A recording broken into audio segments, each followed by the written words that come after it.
Magandang araw po sa inyong lahat guys. Hindi ko inaasahan po na gawin po ito ng ating kaibigan sa atin guys. Kanina natutulog tayo dito sa may duyan, no? Ginising tayo.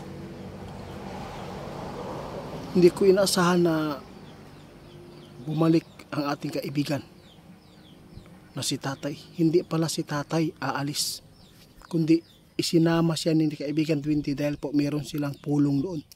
Ngayon si kaibigan natin Dwinding Linyo, hindi na po talaga siya makakabalik. Tapos na po daw kanyang misyon. Ang makakasama po natin si tatay. Hindi ko na po kinunan ng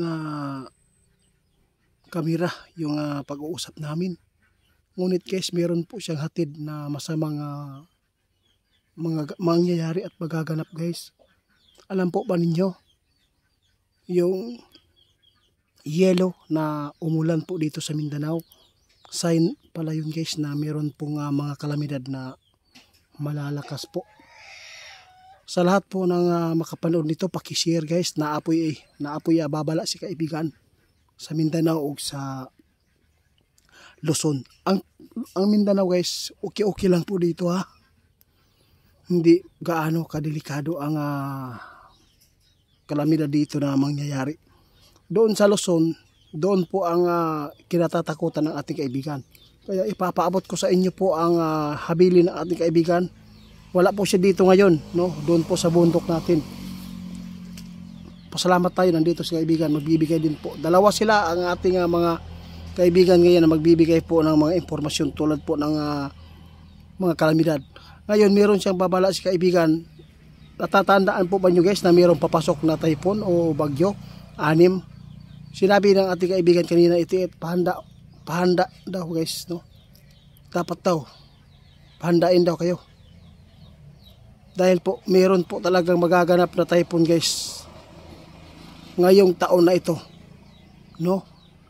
Meron pa sila nakita guys, na hindi nyo ito.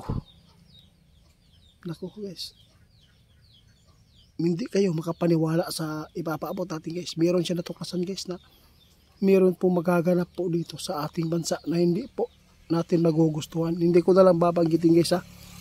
Pagbalik na ng kaibigan, gusto ko talaga na makausap siya ulit. Ngayon ang babala ng ating kaibigan, hindi po ito nabiguan guys, kundi nakita ng ating kaibigan na meron papasok na typhoon. Nakita ng ating kaibigan na nabuo na, lalo na yung nagpaabot si kaibigan guys, na meron po magaganap na mga bagyo. Kung sino man po ang mga lugar dyan na tinatamaan noong isang buwan na yata nakalipas, no?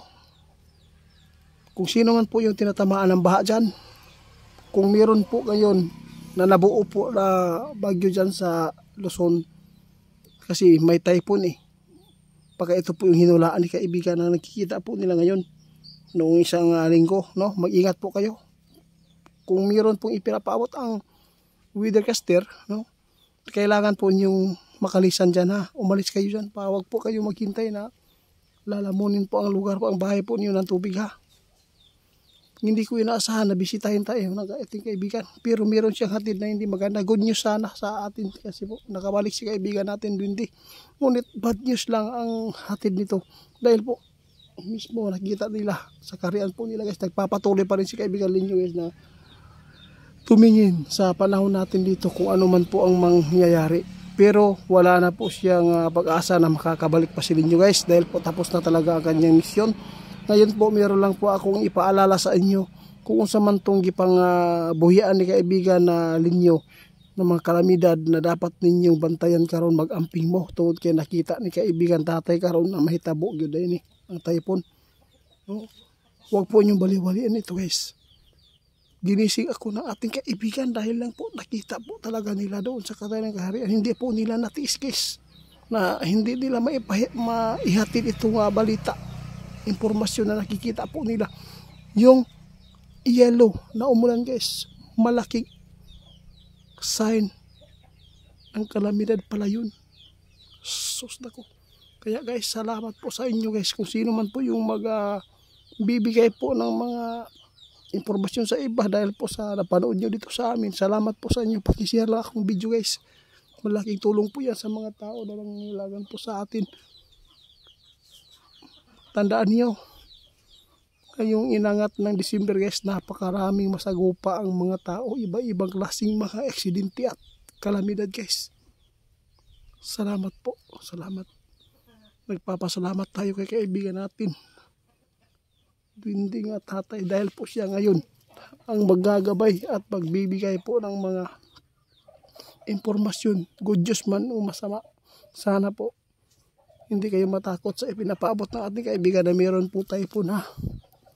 Kasi yung paalala lang po namin, hindi ito pananakot, hindi paalala. Salamat po.